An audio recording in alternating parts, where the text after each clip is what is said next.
ನಾನಿನ್ನು ಡ್ಯೂಟಿಗೆ ಜಾಯ್ನ್ ಆಗಿ 24 ಗಂಟೆನೂ ಆಗಿಲ್ಲ. ಆವಾಗಲೇ ಈ ಊರಿನ ರುದ್ರೇಗೌಡರು ನನ್ನನ್ನು ಬರಲಿಕ್ಕೆ ಹೇಳಿದ್ದಾರೆಂದರೆ ಅದೇನೋ ದೊಡ್ಡ ಕೆಲಸವೇ ಇರಬೇಕು.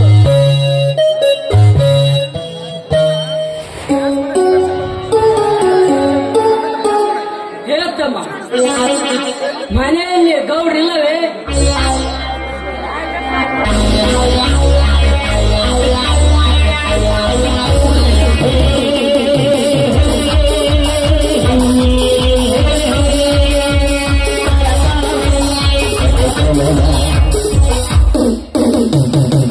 ಇದ್ದಾರೆ ಬನ್ನಿ ಸಾಹೇಬ್ರೆ.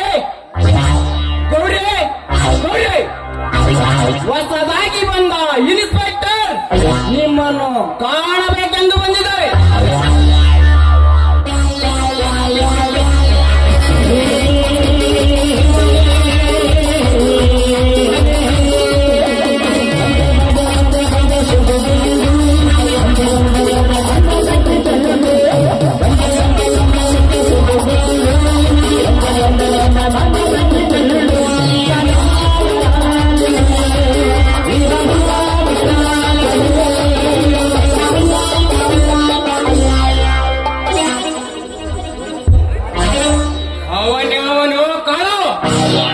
ಹೊಸದಾಗಿ ಬಂದಿರುವ ಇನ್ಸ್ಪೆಕ್ಟರ್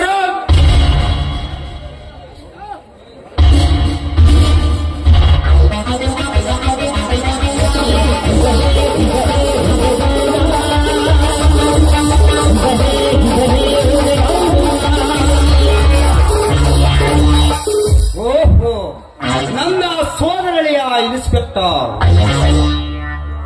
ಬನ್ನಿ ಸಾಬ್ರೆ, ಕುಳಿತುಕೊಳ್ಳಿ. ಇರಲಿ ಇರಲಿ ಗೌಡ್ರೆ, ಅವನ ಮನೆ ಎಂದರೆ ನನ್ನ ಮನೆ ಇದ್ದ ಹಾಗೆ. ಕ್ಷೇಮ ತಾನೆ? ತಮ್ಮಂತ ಹೊಳಿ ಎಂದರು ನನ್ನ ಬಲಗೈಯಾಗಿರುವಾಗ ನನ್ನ ಕ್ಷೇಮಕ್ಕೇನು ಕೊರತೆ ಇಲ್ಲ ಸಾಹೇಬ್ರೆ. ಇವನು ನನ್ನ ಮಿಲ್ಲಿನ ಮ್ಯಾನೇಜರ್ ನಾಗರಾಜ ಅಂತ. ಇವನು ನನ್ನ ಗೆಳೆಯ ಸಲಾಟಿ ರಂಗನಾಥ ಅಂತ. ಇವನು ರೋಷ ದೋಷಕ್ಕೆ ಹಟ್ಟಿಯಾದ ಪುಣ್ಯಗಳು ಅನ್ನವಿಟ್ಟ ಈ ದಣಿಯ ಪ್ರಾಣ ಕಾಪಾಡುವ ನನ್ನ ಬಲಗೈ ಬಂಟ ಕಾಳ ಅಂತ. ಎಲ್ಲರಿಗೂ ನನ್ನ ನಮಸ್ಕಾರಗಳು. ಅದೇನು ನನ್ನನ್ನು ಬರಲಿಕ್ಕೆ ಹೇಳಿದ್ದೀರಂತೆ? ಬರಲಿಕ್ಕೆ ಹೇಳಬೇಕಾಗಿದೆ ಇನ್ಸ್ಪೆಕ್ಟರ್, ಬರಲಿಕ್ಕೆ ಹೇಳಬೇಕಾಗಿದೆ. ನೀವು ಬೇರೆ ಯಾರು ಅಲ್ಲ, ನನ್ನ ಸೋದರಳಿಯ. ನಾನು ಹೇಳಿದಾಗೆ ನೀನು ಕೇಳಿದರೆ ಇನ್ಸ್ಪೆಕ್ಟರ್ ಒಂದಿನಿಂದ ನಿನ್ನ ಮನೆಯನ್ನು ಕಟ್ಟಿಕೊಳ್ಳಬಹುದು.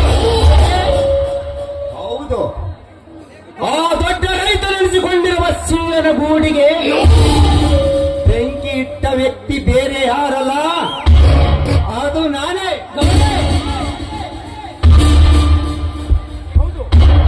ಹೌದು, ಈ ಕೇಸಿಗೆ ಕೈ ಮುಚ್ಚಿ ಹಣ ಕೊಡ್ತೇನೆ. ಮುಚ್ಚಿ ಕೇಸನ್ನು ಕೆತ್ತಾಕಿ ಬಿಡು. ಇದು ನಮ್ಮದು ಅಂತ ಇಲ್ಲಿ ಯಾರಿಗೂ ಗೊತ್ತಾಗಬಾರದು. ಸಾಹೇಬ್ರ, ಇವತ್ತಿನಿಂದ ನಮ್ಮ ಕೇಸಿಗೆ ನೀನು ಕೈ ಚಾಚ್ಬಿಟ್ಟಿ ಅಂದ್ರ ಚಾಚಿದ ಕೈ ತೊಳಕಲಕ್ಕೂ ಪೂರ್ತಿ ಸಿಗಲ್ಲ. ಇನ್ಸ್ಪೆಕ್ಟರ್, ಪ್ರಾಣಕ್ಕೆ ಈ ಕೇಸನ್ನು ಕೈ ಬಿಡ್ತೀನಿ ಅಂದು ಹಿಂಜರಿದರೆ ನಿಮ್ಮ ಪ್ರಾಣ ರಕ್ಷಣೆಗಾಗಿ ಈ ಕೊಡ್ಲಿಕ್ಕೆಂದು ತಿಳಿಯಲಿ. ನಾವು ಮಾಡಿದ ಕೆಲಸ ಸಿದ್ಧಿಯಾಗಿ ಮಾಡಿದರೆ ಸದ್ದಿಲ್ಲದ ಕರ್ನಾಟಕದ ಇಷ್ಟೆಲ್ಲ ನೀವು ನನ್ನನ್ನು ಬೆಂಬಲಿಸುವಿರಿ ಅಂದಾಗ ನಾನೇಕೆ ನಿಮ್ಮನ್ನು ಕೈ ಬಿಡಲಿ? ಮೊದಲು ಈ ಕೇಸು ಯಾರದು ಅಂತಾನೆ ಗೊತ್ತಿಲ್ಲ. ನಿಮ್ಮ ಹೇಳಿಕೆಯಂತೆ ಹಾಗೆ ಇದನ್ನು ಕಿತ್ತು ಹಾಕಿದ್ದೇನೆ. Okay inspector, okay. ತಲಾಟಿಯವರೇ, ಈ ಇನ್ಸ್ಪೆಕ್ಟರ್ಗೆ ಶುಭ ದಿನದ ಶುಭವಾರ್ತೆ. ಅಡ್ವಾನ್ಸ್ 50,000 ಕೊಟ್ಟು ಕಳಿಸಿಬಿಡಿ, ಆಮೇಲೆ ನಾವು ಭೇಟಿಯಾದರಾಯಿತು. 50,000 ಯಾಕೆ ತಲಾಟಿ? 1,00,000 ಕೊಟ್ಟು ಬಿಡು. ಆಯ್ತು, ನಂದಲ್ಲ ನಮ್ಮಪ್ಪಂದಲ್ಲ, ಮಿಲ್ಟ್ರಿ ಗುಡಿ ನಾನು ಕೊಡಕ್ ನನಗೆ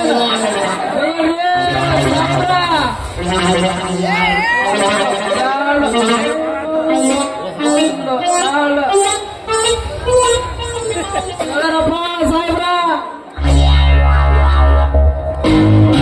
ಇನ್ಸ್ಪೆಕ್ಟರ್, ಇನ್ನು ಬೇಕಿದ್ದರೆ ಬಾಯ್ಬಿಟ್ಟು ಕೇಳು. ರಾಶಿಯನ್ನೇ ಒಟ್ಟವ.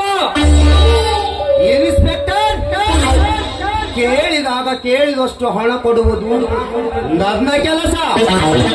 ನಾನು ಹೇಳಿದಾಗೆ ಮಾಡುವುದು ನಿನ್ನ ಕೆಲಸ. ಇದಕ್ಕೇನಾದರೂ ನೀನು ತಪ್ಪಿದರೆ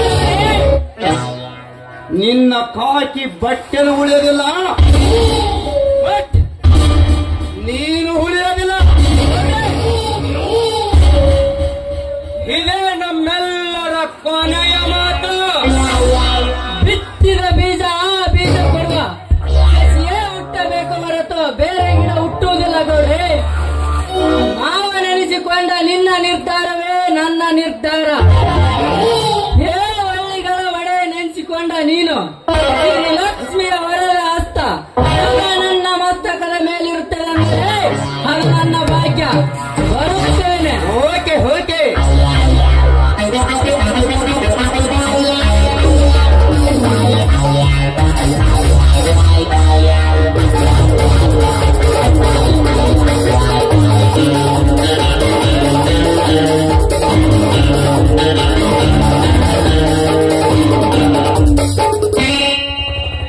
ಗೌರೇ, ಕಾಕಿ ಬಟ್ಟೆ ಅಂತೂ ನಮ್ಮ ವಶಕ್ಕೆ ಬಿತ್ತು.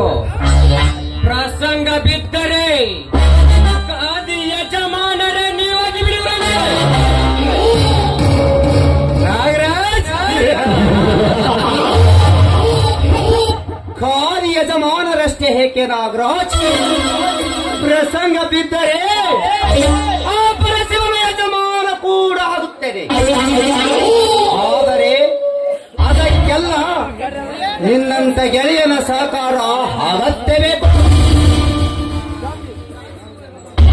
ಜಾತಿ ಮತಗಳಲ್ಲಿ ಬೇರೆಯಾಗಿದ್ದರೂ ನಾವಿಬ್ಬರು ಒಂದೇ ತಾಯಿ ಮಕ್ಕಳೆಂದು ಕೂಲಿ ಮಾಲೀಕನೆಂಬ ಭೇದವಿದ್ದರೆ ನಾನಿನ್ನ ಸಹೋದರನೆಂದು ತಿಳಿ. ಒಟ್ಟಾರೆ ಒಗ್ಗಟ್ಟಿನಿಂದ ಸಾಗುತ್ತಿರುವ ಈ ನಮ್ಮ ಈ ಸಂಸಾರಕ್ಕೆ ಯಾರಾದರೂ ಕೊಲ್ಲಿಡುವುದೊಂದು ಕಣ್ಣು ಇದೇ ಬೆಂಕಿಯಲ್ಲಿ ಅವರನ್ನು ಸುಟ್ಟು ಹಾಕಿ ಭಸ್ಮೀಕರಿಸುವನು. ನಂಬಿಕೆ ತಾನೆ? ನಂಬಿದೆ ನಾಗರಾಜ್, ನಂಬಿದೆ. ಇಂದಿನಿಂದ ನೀನು ನನ್ನ ಒಡ ಹುಟ್ಟಿದ ಸೋದರ. ತಲಟಿ, ಈ ನಾಗರಾಜನಿಗೆ 10,000 ಕೊಟ್ಟು ಕಳಿಸಿಬಿಡಿ. ಆಳುಗಳಿಗೆಲ್ಲ ಸಂಬಳ ಕೊಟ್ಟು ಶೇಂಗಾ ಖರೀದಿಗೆ ಹೋಗಲಿ. ಆಯ್ತ್ರಿ ಅಪ್ಪ.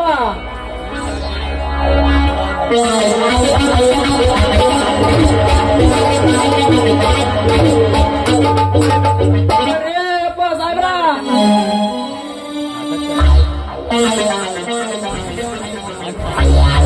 ಓಕೆ, ನಾನಿನ್ನು ಬರ್ತೇನೆ. ಓಕೆ.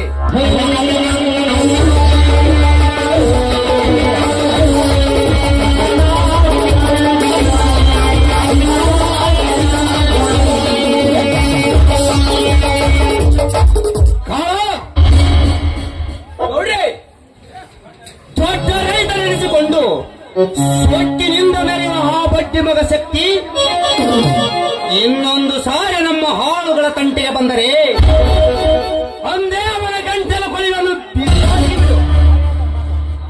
ಅಪ್ಪಣೆಯಾದರೆ ಒಂದೇ ಅವನ ರುಂಡ ಕಡಿದು ಮಾಂಸಂಗಾರಿ ನಾಯಿಗಳಿಗೆ ಬಿಸಾಕಿ ಬಿಡುತ್ತದೆ.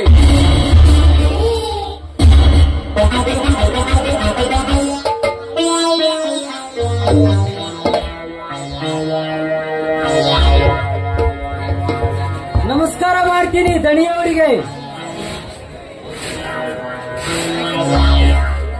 ಓಹೋ, ದೊಡ್ಡ ರೈತನೆನಿಸಿಕೊಂಡಿರುವಂತ ಮಾನ್ಯ ಶಿವಪ್ಪನವರು. ಬನ್ನಿ ಶಿವಣ್ಣನವರೇ, ಕುಳಿತುಕೊಳ್ಳಿ. ಇರಲಿ ಗೌಡ್ರೆ. ತಾವು ಬಂದ ವಿಷಯ? ಗೌಡ್ರೆ, ವಿಷಯ ವಿಪರೀತಕ್ಕೆ ಹಿಡಿದು ಹೋಗಿದೆ. 8,000 ಕಿಮ್ಮತ್ತಿಗೆ ಬೆಲೆ ಬಾಳುತ್ತಲ್ಲದೆ ಈ ವರ್ಷದ ಬೆಳೆ ಪ್ರದರ್ಶನದಲ್ಲಿ ವಿಜಯ ಸಾಧಿಸಿದ ನನ್ನ ಜೋಳದ ಗೂಡಿಗೆ ಯಾರೋ ಸತ್ತಿಲ್ಲದ ಬೆಂಕಿ ಇಟ್ಟು ಸುಟ್ಟು ಹಾಕಿದ್ದಾರೆ ಗೌಡ್ರೆ. ಅವತ್ತಿನಿಂದ ಇವತ್ತಿನವರೆಗೂ ಅವರ ಸುಳಿವೇ ಸಿಕ್ಕಿಲ್ಲ. ದೊಡ್ಡ ರೈತರಾದ ತಾವು ಇದಕ್ಕೆ ಕ್ರಮಬದ್ಧವಾಗಿ ನಂಬಿ ತಮ್ಮಲ್ಲಿ ಬಂದಿದ್ದೀನಿ ಗೌಡ್ರೆ. ಇದು ಯಾವ ದೊಡ್ಡ ಮಾತು? ಇದಕ್ಕೆ ಪರಿಹಾರ ನಾನು ದೊರಕಿಸಿಕೊಡುತ್ತೇನೆ ಶಿವ. ಇದರ ಬಗ್ಗೆ ನೀನೇನು ಚಿಂತಿಸುವ ಅವಶ್ಯಕತೆ ಇಲ್ಲ. ಈಗಾಗಲೇ ನಾನು ಜಿಲ್ಲಾಧಿಕಾರಿಗಳಿಗೂ ಮತ್ತು ಇನ್ಸ್ಪೆಕ್ಟರ್ಗೂ ದೂರು ನೀಡಿದ್ದೇನೆ. ಅಷ್ಟೇ ಅಲ್ಲದೆ ಆ ನಿನ್ನ ಜೋಳದ ಗೂಡಿಗೆ ಬೆಂಕಿ ಇಟ್ಟ ವ್ಯಕ್ತಿ ಯಾರೇ ಇದ್ದರೂ ಬೇಗನೆ ಅವರನ್ನು ಹಿಡಿತಂದಿರಂದು SP ಅವರ ಕಿವಿಗೆ ಕೂಡ ಮುಟ್ಟಿಸಿದ್ದೇನೆ. ನೀವೆಂತ ಪುಣ್ಯವಂತರು ಗೌಡ್ರೆ. ನಾನು ತಮಗೆ ವಿಷಯ ತಿಳಿಸದೇ ಇದ್ದರು ನೀವು ನನ್ನ ಕೆಲಸ ಮಾಡುತ್ತಿದ್ದೀರಲ್ಲ. ನಿಮಗೆ ದೇವರೆನ್ನಲೋ ದೇವ ಮಾನವರೆನ್ನಲೋ ಒಂದು ತಿಳಿಯದಾಗಿದೆ. ಬಡವರ ಬಗ್ಗೆ ನೀವು ಶ್ರಮಿಸುತ್ತಿರುವ ಕಾರ್ಯ ನೋಡಿ ಆ ಮಾರುತೇಶ್ವರ ನಿಮ್ಮನ್ನು ಸದಾ ಕಾಪಾಡಲಿ ಎಂದು ಬೇಡಿಕೊಳ್ಳುತ್ತೀನಿ ಗೌಡ್ರೆ.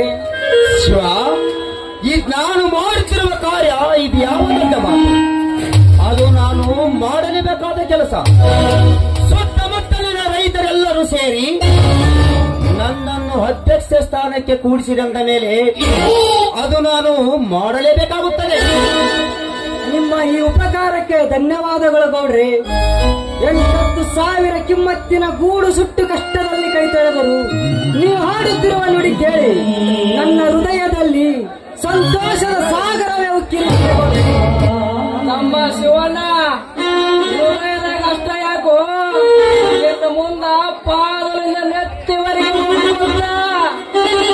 ನೋಡು ಶಿವ, ಇಷ್ಟೆಲ್ಲ ನಾನು ಬಡವರಿಗೆ ಮಾಡಿದರು ಬಡವರು ನನ್ನ ಬಗ್ಗೆ ತಪ್ಪು ಕಲ್ಪನೆ ಬಡವರಿಗೆ ಬೆಲೆ ಇಲ್ಲದ ಈ ಸಮಾಜಕ್ಕೆ ಎದೆಗೊಟ್ಟು ನಿಂತು ಇಂದಿದ್ದ ಬಡವ ಮುಂದೆ ಬರಲೆಂದು ನಾನು ಆ ಸರ್ಕಾರ ಜೊತೆ ಒಡೆದಾಡಿದರೆ ಜನರು ನನಗೆ ವಿರೋಧವೇ ಮಾಡುತ್ತಾರೆ. ಅದು ನಿನ್ನ ತಮ್ಮ ಈ ವಿಷಯದ ಬಗ್ಗೆ ನನಗೆ ವಿರೋಧವೇ ಮಾತಾಡಿಬಿಟ್ಟ. ನೋಡು ಶಿವ, ಆದರೂ ನಾನು ಸಹಿಸಿಕೊಂಡು ನಿನ್ನ ಮಗ ನೋಡಿ ಸುಮ್ಮನೆ ಬಿಟ್ಟೆ.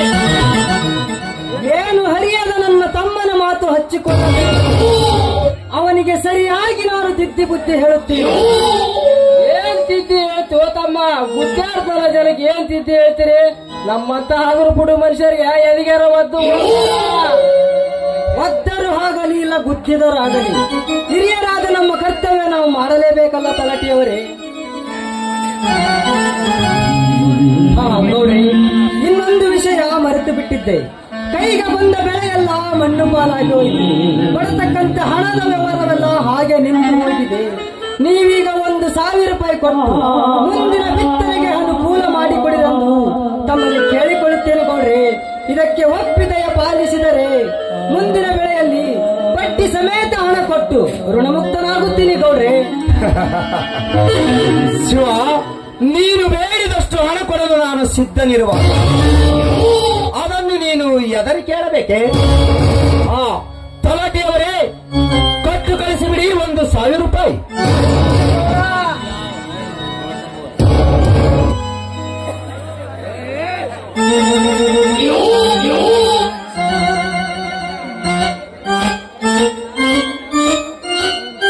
ಶಿವಣ್ಣ, ನಾವು ಕೊಡುತ್ತಿರುವುದು ಸಾಲವಲ್ಲಪ್ಪ, ಸಾಲದ ರೂಪವಾಗಿರುವ ಶರೂಪ. ಅದನ್ನು ಸರಿಯಾಗಿ ತುಡಿಸುತ್ತಾ ಬಡಿಸುತ್ತಾ ನಮ್ಮ ಗೌಡ ಮನೆಗೆ ಒಪ್ಪಿಸಿಬಿಟ್ಟೆ ಅಂದ್ರ ಅದು ಬರೀ ಶರೂಪವಾಗಿರ್ತ. ನಮ್ಮ ಗೌಡ್ರು ಮಾರುತ್ತ ಮಲಗಿದ್ರ ಕಾಳಿಂಗ ಶರಪವಾಗಿ ಕಚ್ಚುತ್ತ ಎಚ್ಚತ್ತು ಸರ್ಪದ ಜೊತೆ ಕೆಲಸ ಮಾಡಿ ಮರಳಿ ಮನೆಗೆ ಕಳಿಸಿ ಬಿಡುತ್ತೀರಿ ತಲಾಟಿಯವರೇ. ನೀವೇನು ಚಿಂತಿಸಬೇಡ್ರಿ. ಹಾಗಾದ್ರೆ ಇದಕ್ಕೊಂದು ಸಹಿ ಹಾಕ್ಬಿಡಪ್ಪ. ಸಂತೋಷವಾಗಿ ಹಾಕುತ್ತೀನಿ ತಲಾಟಿಯವರೇ.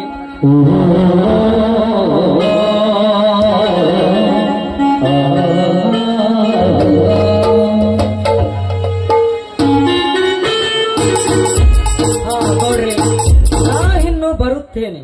ಓಕೆ.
ನಾನು ನಿನಗೆ ಕೊಟ್ಟಿರುವ ಈ 1,000 ರೂಪಾಯಿ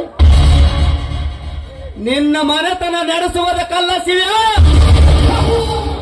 ನಿನ್ನ ಮನೆ ಸರ್ವನಾಶ ಮಾಡುವುದಕ್ಕೆ.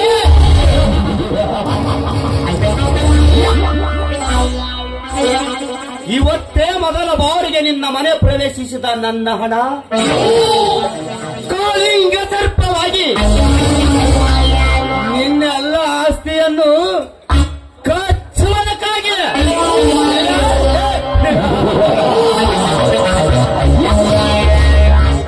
ದೊಡ್ಡ ರೈತನೆನಿಸಿಕೊಂಡು ಗುಡ್ಡದ ಆಕಾರವಾಗಿ ಬೆಳೆದು ನಿಂತಿರುವ ನಿನ್ನ ತಮ್ಮನನ್ನು ನನ್ನ ಕಾಲನೆಲೆಗೆ ತುಳಿದು ಒಂದರ ಮೇಲೊಂದರಂತೆ ನಿನ್ನೆಲ್ಲ ಸರ್ವ ಆಸ್ತಿಗೆ ಬೆಂಕಿ. ಅದೇ ಬೆಂಕಿಯಲ್ಲಿ ನಿನ್ನ ಹೆಂಡತಿಯ ಶೀಲ ಕಿತ್ತಾಕಿ ಸುಟ್ಟದಿಟ್ಟ ಪುಡಾರಿಗೌಡ ನಾನೆನಿಸಿಕೊಳ್ಳದಿದ್ದರೆ ನನ್ನ ಹೆಸರು ಪೊಲೀಸ ಪಾಟೀಲ ರುದ್ರೇಗೌಡನೇ ಅಲ್ಲ.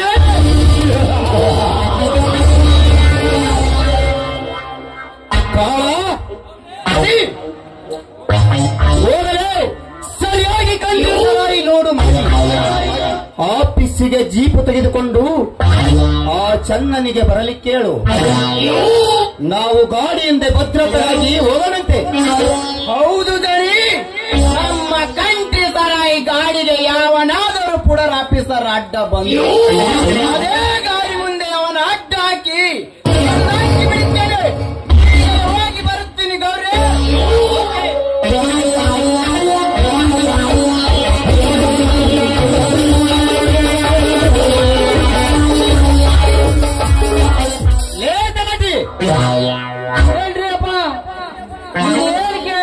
ನಮ್ ಗಲಾಟೆ ನಾವು ಕೈ ಇಟ್ಟು ಕೆಲಸ ಅಲ್ಲ ಲೋಟ